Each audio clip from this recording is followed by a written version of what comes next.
Er det en joke eller ikke? Karl er i kagen. Karls underbukser er forfærdelige. Jeg har ikke set noget lignende jo. Hvad fanden er det, han går i, altså? Karl, er det en joke eller ikke? Det er ægte.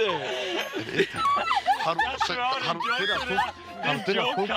Hvad så? Karl, det er en joke. Det er ikke en joke. Det er en speedo, han har på, og den sidder helt stramt om pikken. Ej, jeg synes virkelig, den er forfærdelig, men han vil jo nok godt have, at man skal se det, men det er lige nu, han har puttet en sok i for filen. Smid tøjet ned. Jeg kan ikke stå sådan her alene, mand.